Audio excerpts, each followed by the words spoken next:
Whovians, and welcome to my next Doctor Who review. Today I review Doctor Who The Claws of Axos, starring John Pertwee as the third Doctor. So, The Claws of Axos, the 57th Doctor Who story overall, and the third serial of Season 8. So, the plot of this story is a group of gold-skinned aliens land on Earth and offer wondrous technology in exchange for fuel.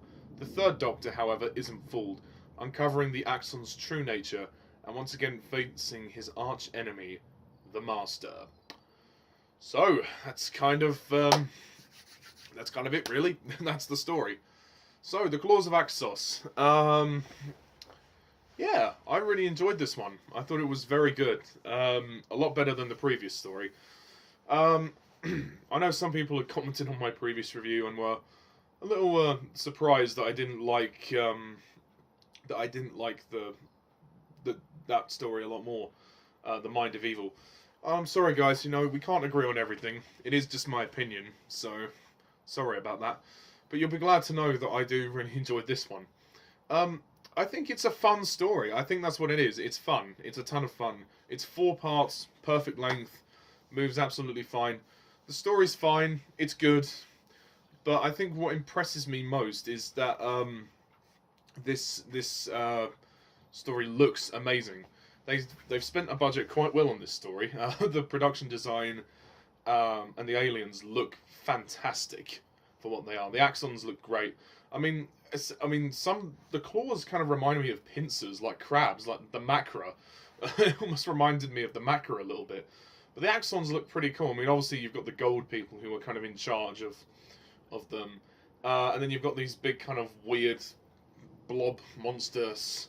I don't exactly know what they are. I think they're just the Axons. They're pretty menacing. They're like the henchmen. But yeah, I really like the ship and the fact that they are just, well, it seems that they're looking for fuel, but their intentions are not quite what we think. And it's interesting how in this story the Doctor has to team up with the Master. Yeah, because the Master is once again back in this story. The acting is very good, once again. John Pertwee, excuse me, sorry. John Pertwee as the third Doctor is once again very charming. He's very good. He's very commanding. And in the end, he proves to be very clever in the way he outwits the Axons by using a time loop to get out of the situation. Although he knows that obviously it doesn't matter because the TARDIS is always going to be programmed to return back to Earth because the Time Lords exiled him to Earth for a time. So he was lucky that happened. But I think the chemistry between the Doctor and the Master here is good, and you can see how much the Doctor is reluctantly trying to work with the Master, because the Master has his own TARDIS in this story, and he's trying to get it back. He's been imprisoned on the ship, on the Axon ship, because they want the ability to time travel, and the Doctor, well, kind of gives it to him in a manner of speaking. So yeah, and it kind of tests the relationship between the Doctor and the Master, which is interesting. And I think Roger Delgado is once again great as the Master. It's interesting how we first meet him. He's kind of a prisoner. He's being held back by the claws, and the American guy Bill is there with him, which is interesting.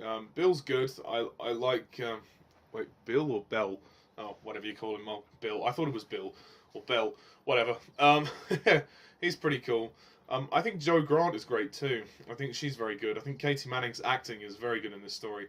The scene when her and the Doctor are escaping the ship, that is terrifying. Some of the sounds and everything, and he's trying to get her to say things just so she doesn't lose consciousness or lose, to make sure that she's still actually paying attention, that she's still in her mind. And when he's like, oh, what's 3 times 7? She's like, 21. He's like, say it again, So there's a lot more tension in this story as well, which is great. And it's just a lot of fun to watch. There's a lot of great action. It doesn't drag. It doesn't have any padding, which is really good. Of course, Nicholas Courtney is the Brig. As always, you can't replace him. He's very good. I like his involvement in the story.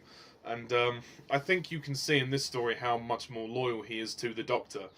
Um, when he demands that they go and rescue the Doctor and Joe, because the Doctor is the only person who could make sense of all of this, you know, because the Doctor has the knowledge that is crucial to them.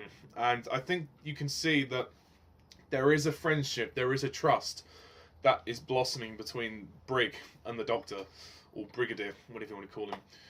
Benton and Yates are good in the story. They don't feature as much as they did previously, but they do still get some minor contributions to the story. I mean, and the aliens themselves look fantastic. I said the gold people look really cool, very scary. Like that they've got no eyes, essentially. And they look like they've got angel masks, which is really quite strange. Like gold angel masks. And those big, kind of worm, like big blob-like monsters, which kind of whip people and cause explosions. They're really cool. I think, like I said, the design is great for this movie, and Michael Ferguson directs the story. He's very good in his direction. He keeps it moving. And, yeah, it's good fun, this story. The story's written well enough. It's a good enough story. It's simple. It makes sense. Bob Baker and Dave Martin get credit for writing the story. Yeah, it's a lot of fun. It's a ton of fun, and it's not too long. It's 4 parts long, which I think is perfect after the previous story, which was a bit long at 6 parts. I think this is nice and refreshing. Is it the best? I don't think I could call it the best, one of the best Pertwee stories, but it's certainly very entertaining, and I would certainly go back to it just for fun, just to watch it for fun. If anything, to look at how brilliant the production design is as well. Also, the music is great as well. That's also really good. The absence of Bessie was a bit of a shame, but it's not a major problem. It doesn't damage the story, but it just would have been nice to have Bessie feature in the story. I mean, who doesn't love Bessie? You know, isn't Bessie everybody's favourite Doctor Who car?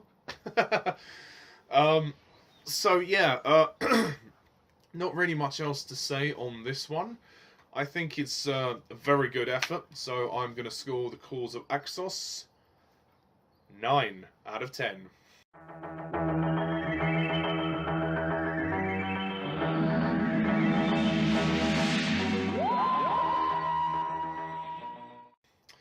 Yeah, I was debating whether or not to go 8 or 9, but thinking about it, why not? Why not give it a 9? I think it's well deserving of a 9.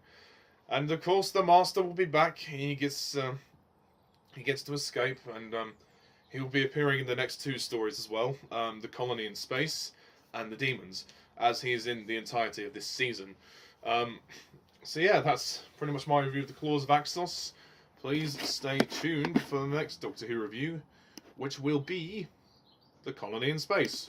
Well, not the Colony, sorry, Colony in Space, which is not a very popular one among the fandom. So that will be interesting to watch, so stay tuned for that.